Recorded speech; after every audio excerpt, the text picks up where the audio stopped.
ganito na lang, total gusto mong makita yung tatay mo, di ba? Ano yung gusto mong sabihin sa kanya? Baka mamukhaan ka, mapanood ka. Kasi sigurado, pag nakita ka ng tatay mo, sigurado naman, baka naman maramdaman niya na anak niya yung mga napanood niya. Baka malay mo, dumating yung panahon na magkita kayo. So, anong gusto mong sabihin? Anong mensahe mo sa kanya? Sana po sana po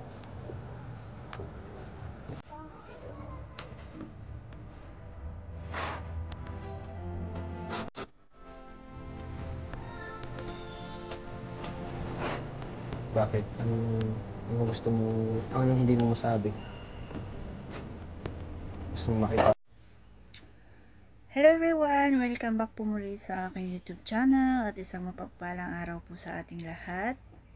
Sana po ay nasa mabuti po tayong kalagayan saan mang sulok ng mundo po tayo naroroon. At ayan, for today's video is isa na naman pong bagong buhay or bagong kabataan na naman po ang ating mapapanood. At mababago na naman po ang kanyang buhay sa tulong po ng mga Team Kalingap. And siya po ay si Nika. And siya ay 16 years old at sila po ay nakatira sa bayan ng Panganiban. No? And ayan, ang kanyang mga magulang po is hindi niya po nakilala or wala po siyang nakilalang mga nanay at tatay, kundi lamang po ang kanyang lola at doon po siya lumaki. Gawa nga po ng yung kanyang nanay daw is namatay, so hindi niya po naabutan, at yung kanyang tatay is hindi niya naman po nakita kasi umalis yung tatay niya or hindi niya rin alam kung anong nangyari. At siya ay nakilala po or na-scout po siya ni Super Mac and inilapit niya po kay Kalingap Rab, and then si Kalingap Rab naman is pinuntahan niya ito para mabisita or para alamin po yung kanyang kalagayan. At syempre nakakaawa po yung kalagayan ni Nika kasi yung lula niya lang po yung nagtaguyod po sa kanya. Although mahirap ang buhay para sa kanila, pero kinakaya po ng lola niya para makapagtapos lang po sa kanyang pag-aaral at matupad niya po yung kanyang pangarap. So ngayon panoorin po natin yung video at alamin po natin ang buong kwento tungkol po sa buhay ni Nika. And ayan, bago po natin panoorin yung video is wag po natin kalimutang suportahan ang ama at founder ng Kalingap na si Kuya Val Santos Matubang, Kalingap Rab, Ate Edna Vlog, Jack Tapia Matubang, at sa lahat po ng K-Boys, Kalingap Legit Reactors, Kalingap Ambassador at Ambassadress. Ayan, support po natin sila. At ang aming team leader ng KOGR na si Miss Marie Pinida. So ayan, natin pong panoorin yung kabuuan ng video. Kumusta? Huwag kang kakabahan, ha? Ako si Kuya Rab. Kilala mo ako? Ikaw si Nika. Ilang taon ka lang ulit? 16. 16. So, saan ka nag-aaral? Yan po sa Daypang. Buti tuloy-tuloy naman pag-aaral mo. Sino nagpapaaral sa'yo? Lola ko po. Lola mo? Bakit? Asan sila mama mo, si papa mo? Ay, si mama at papa mo nasaan? Tayo. Ha? Bakit namatay? Po alam. Ba't di mo alam? Mama mo yun. Ano nangyari? Di ka ba lumaki sa kanya? So, paano mo nalaman na patay ng mama mo? May kwento lang po sa akin yung lola ko. Ay, ibig sabihin, talagang lumaki ka na walang magulang. Grabe, yung papa mo. Hindi din po alam. Hindi mo din alam. Hindi mo sila nakita talaga. Hindi po. Grabe, ganito lang. So, lola mo nagpalaki sa'yo ngayon. Opo. Pero yung papa mo, buhay pa o ano? Buhay pa po. Oh, buhay pa. Gusto mo ba siyang makita? Opo. Alam mo yung pangalan? Hindi mo rin alam. picture, tsura, hindi rin. Hindi po. Ah.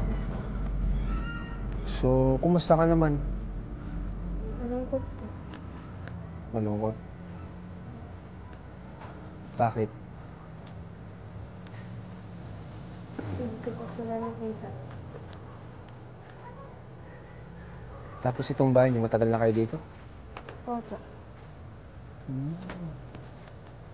Sinong gumawa nitong bahay nito? Si mama lang nagpanday. Tawag mo sa lola mo, mama. So, anong nararamdaman mo ngayon? Masaya ka ba? O ano? Kasi naman po. Bakit? Kasi may lola pa po ako. Galing. May lola naman. Wala ka mga magulang. Andiyan man si lola mo, mahal na mahal ka, di ba? Pero syempre, siguro, nainggit ka rin sa iba mong kaklase na kompleto, magulang. Opo. Di ba? So, ano ginagawa mo din? Paano mo na-overcome yung ganung pagsubok na wala kang magulang? Nagsisikap ka, ganun. Opo. Ganito na lang, total, gusto mong makita yung tatay mo, di ba? Ano yung gusto mong sabihin sa kanya? Baka mamukhaan ka, mapanood ka. Kasi sigurado, pag nakita ka ng tatay mo, sigurado naman, baka naman maramdaman niya na anak niya yung mga napanood niya. Baka malay mo, dumating yung panahon na magkita kayo. So, anong gusto mong sabihin anong mensahe mo sa kanya? Sabi po sabi po,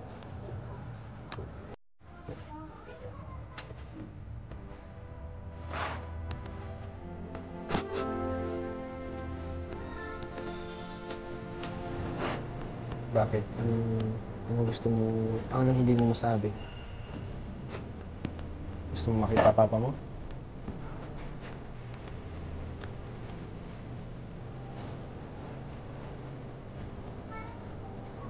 Nasaan ba siya ngayon? Hindi mo rin alam kung nasaan. Kahit wala siya sa lugar na to. wala. Ano sabi ni lola mo? Tissue ka dyan? Ano? Ano sabi ni lola mo patungkol sa ano? Okay lang yan. Naiintindihan ka namin. Okay lang. Ako na po. Betan lang.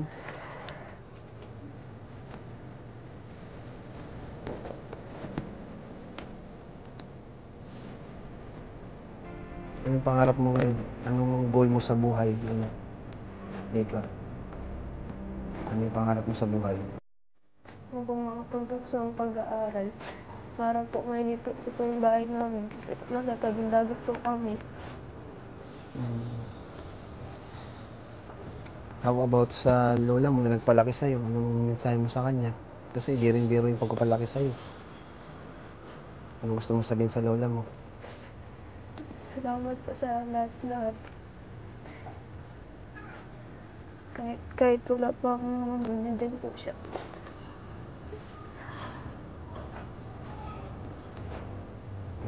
Familiar ka ba sa Team Kalingap? Sa amin? Opo. Hindi ka pa napupuntahan dito, naririnig mo na kami. Ano naramdaman mo at nandito kami ngayon? Ako, si Kuya Ram mo. Masaya po kasi matutulungan po ako. Thank you rin kay Supermac, no? Kasi kita ka namin.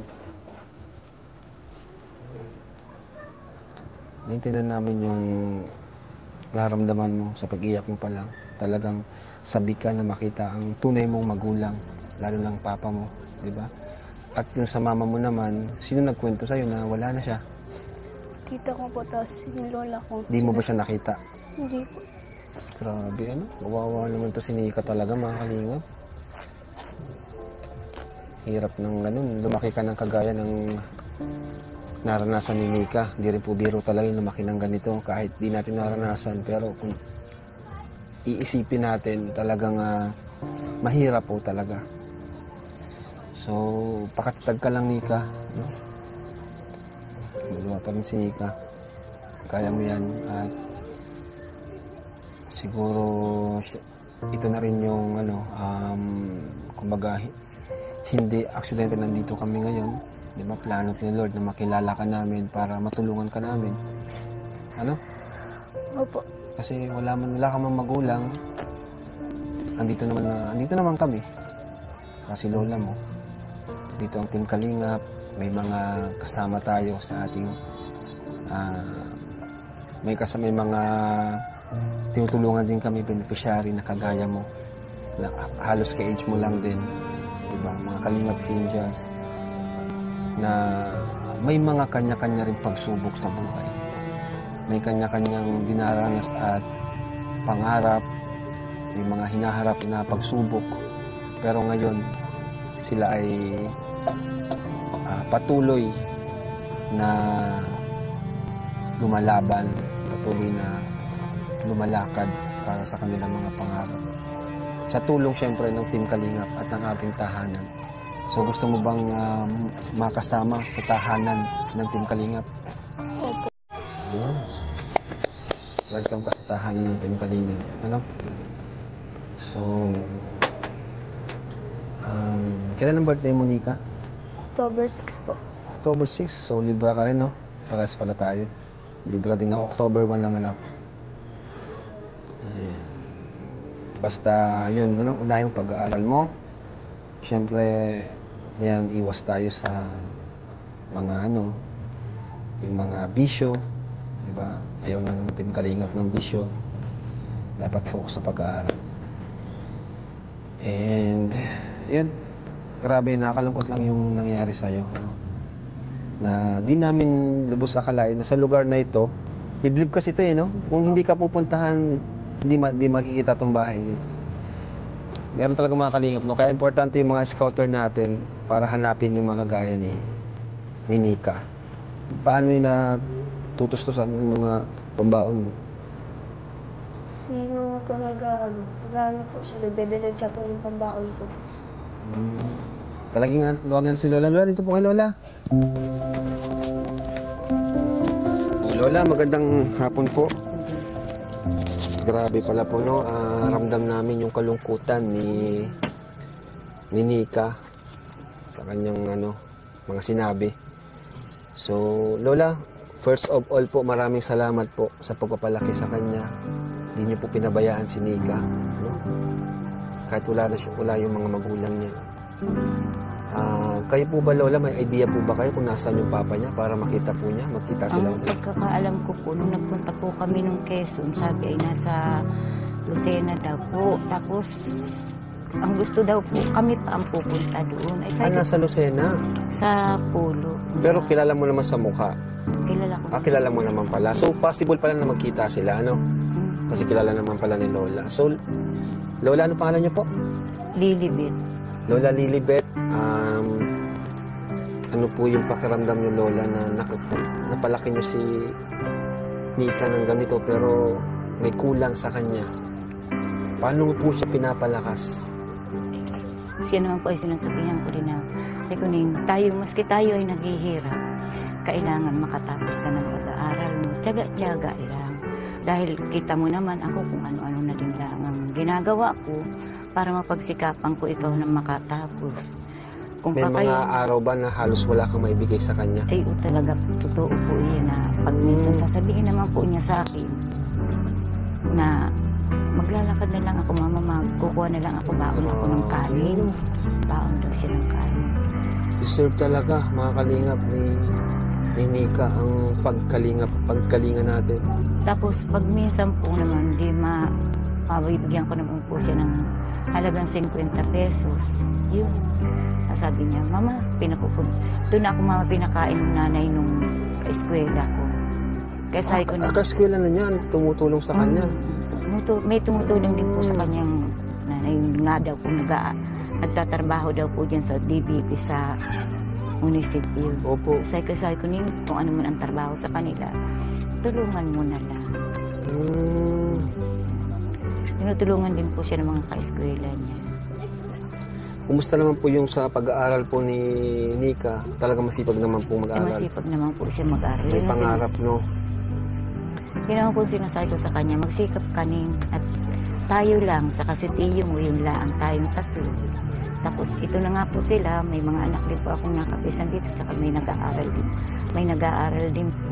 Minsan naman nakakabigay din naman sila kasi papaano. Kaya nagtsatsaga din po ako na magana-ganay ito lang sa loob ng bahay, mag-alaga. Para sa kanya din naman yung ginagawa. Kasi ko nga sa kanya, o ikaw manala mo, ikaw ay lumaki dito sa atin na ikaw ay solo laang. Ngayon sa'yo ko marami pa. Marami at siyempre may inaalagaan na din ako. Tsaga-tsaga ka na. Sino pa po yung mga nakatira dito sa bahay? Yung isa ko pong anak na babae. May anak ka na ano? Babae. Sino po ba yung anak niyo? Yung mama niya o yung papa niya? Ay, mama niya yung namatay? Mama niya po. Yun yung namatay yung anak niyo po? Siya ay 3 buwan pa lang. Bata pa, no? Si Lola, parang bata pa po kayo.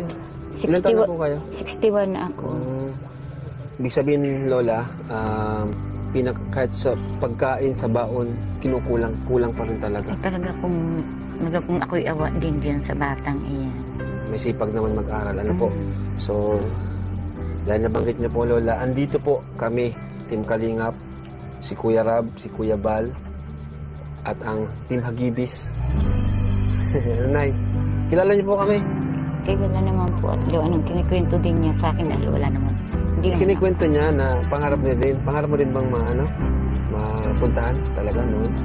Naisip mo na sana mapuntahan ka namin, gano'n? Ano yung nangyari sa mama po niya? Pinauwi ko siya noon at nag-anak na nga dito, sabi nila. Parang iba daw nga ang kuwan. Dahil nga ganay una, termi daw namang iwan-iwan ng asawa. Ilang taon po ba yung mama niya nang namatay? 16. Bata po. Tapos, ano po nangyari? Iyon na nga. Nag-uwi na, pinauwi kasama yung tiyahin ng asawa. Kinuha ko naman siya dun sa tiyahin ng asawa. Dala-dala nga ito. Ako na ang nag-alaga. Sabi niya, Mama, magkukuhan muna ako, magtatrabaho ako. Nagtrabaho siya dun sa kuwanan ng sa mga buhay-buhay. Kaedad niya, pati na ngayon, kaedad na niya ngayon. Tapos? Kasi, kung ilang taon na din po siya, yun din po ang kuwan niya. Edad niya na din halos. Yun, 16, ma-17 na din po siya. Ano nangyari po? Yun po, nagbiktis siya. Kaedad pati niya, anong bantayan niyo po palagi si ano? Ay, talagang binabantayan ko at ang akin natatakot ako. Baka sa'yo kung mangyari din yung nangyari sa kuwan niya dahil sa hirap namin. Baka sa'yo kung mangyari din dito sa apo ko, wag naman na sana sa'yo kung gano'n na mangyari. Dahil talagang, kaya sinasay ko sa kanya, Kaling, hindi ko naman ikaw pinababayaan, sabi kong gano'n. Huwag kang mag-iisip ng kung ano, tingnan mo na nga, sabi ko. Ako, hanggat hindi ka nadating, hindi ako natigil. Pero pag alasin ko naman, nadyan na siya pagdadating ng alasin ko. Say ko, huwag kanini magkukunat, ako'y manunubsog. Hindi naman siya nagpapaabot ng kesyo madilim kung ano. Talagang pag kuha naman, sinasamahan naman siya ng ka-eskwela niya. Pag siya naman kung anong kailangan. Bakit po, Nay? Di ba sabi mo sa akin na minsan nakikita mo siya nakatulala. So yan ang iwasan mo nga. Pag may problema ka, sabihin mo. I-open mo kung ayaw mo kay Lola sa mga close friends mo. Kay Beshi. Sabi ka kung ano ba ang problema ka. Ito naman sabi ko itinataguyo.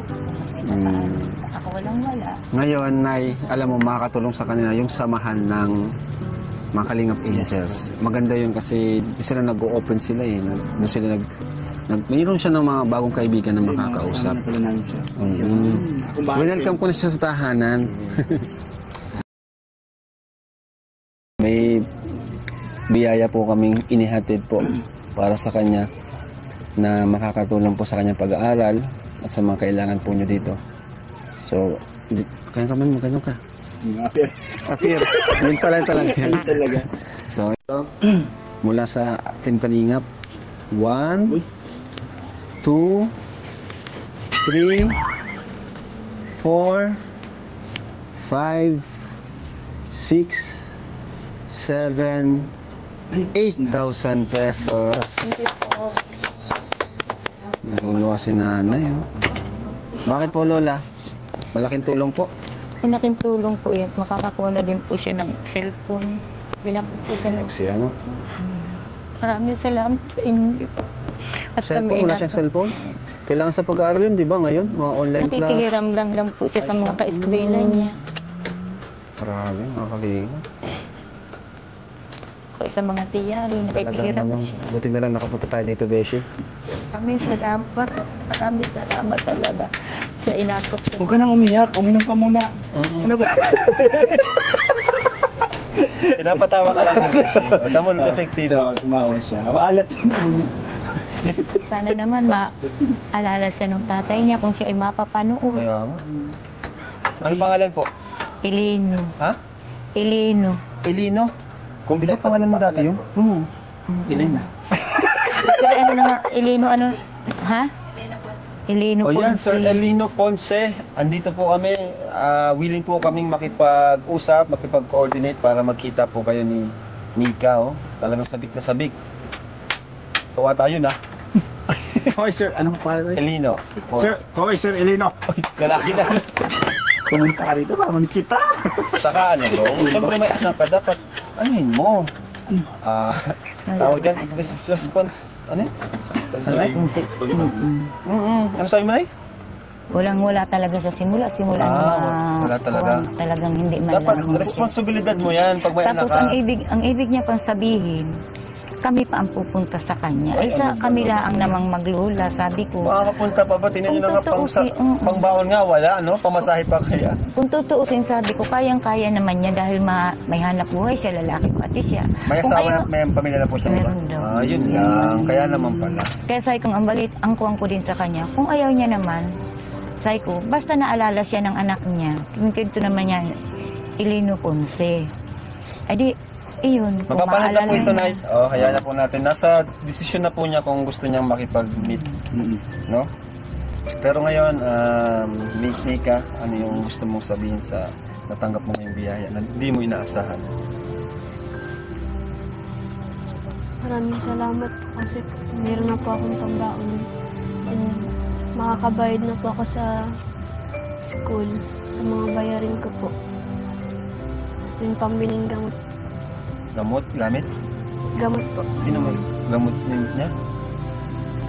May sakit ka na? Na minsan ako na high blood. Kala ko dati, ngayon ay wala na.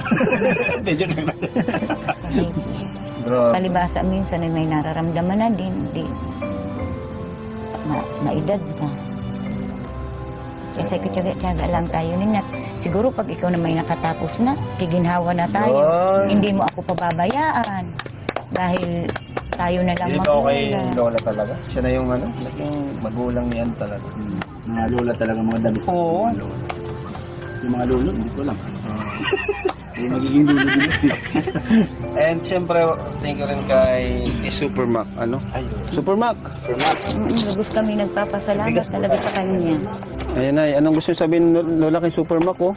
Marami na siyang na-scout, marami. Si Norman, si Supermac ang nagano, si Reyna, si Casey, si Jacqueline. Marami na. At maliban dyan, sa mga scout ni Supermac, siya rin yung naggagawa ng mga bahay natin, pabahay natin. Maraming salamat. Yan, magpapasalamat siya sa Supermac oh. Ay, wala po. Hindi yata kami matutuklasan na ito kami lang ditong maglola. Beshi, mag-thank you ka rin kay Supermac. Supermac, thank you. Alam mo, napapansin ko sa bahay nila maganda. Kasi pag umihi ako, diretso yun. Ang bihira. So, ayan guys, napanood po natin yung video and sobrang nakaka-touch po yung kalagayan ni Nika, no? Kung naramdaman nyo po yung pakiramdam niya habang magsasalita sana siya na manawagan para po sa kanyang tatay is halos hindi na po siya makapagsalita, gawa nga po nung talagang longing po siya sa isang tatay, no? And nalaman din po natin kung ilang taon po namatay yung kanyang nanay is kasing edad niya po, and bata pa rin po yung kanyang nanay nung nagpakamatay po yung kanyang nanay. And yung tatay naman niya is still buhay pa, and nagkaroon din po sila ng komunikasyon sa kanyang tatay, at alam din po nila kung nasaan po yung tatay niya. Pero ayun nga lang, hindi po nagre-reach out yung father niya para po kay Nika. And ayun, nakausap naman daw po siya ni nanay, and sinabi niya po na gusto niya pong sila daw po yung pupunta doon sa kanya. And alam niya naman po na mahirap po yung kalagayan ni nanay, halos pang allowance pa nga po ni Nika or yung kanyang anak is wala pa, pamasahe pa kaya nila napupunta po sa kanyang lugar, no? And napaka-irresponsibleng ama po ito kasi ganito po yung ginawa niya. And siguro pangit din po yung kanyang pakikitungo sa kanyang asawa kung bakit naisipan din po ng nanay ni Nika na nagpakamatay, no? Bata po yung nanay ni Nika, halos nasa 16 years old siya nung nagpakamatay. Kaya hindi pala nakita ni Nika yung kanyang nanay, kaya pala hindi niya alam kung ano yung sasabihin niya or kung ano yung isasagot niya kay Kalinga Prab kanina. And ayun pala yung kwento na nagpakamatay po yung kanyang nanay. And syempre ngayon is medyo okay na kasi nakilala na po sila ng Team Kalingap. At syempre hindi naman po ito pababayaan ni Kalinga Prab, and welcome na rin po siya sa tahanan ng Team Kalingap. At sigurado kung ano man po yung pangarap ni Nika is makakamit niya na rin po ito sa tulong po ng Team Kalingap. At ayan po yung ang unang update po or unang vlog kay Nika. At syempre abangan po natin ang more updates pa po para sa kanya. So ayan, maraming salamat po. Bye bye and God bless.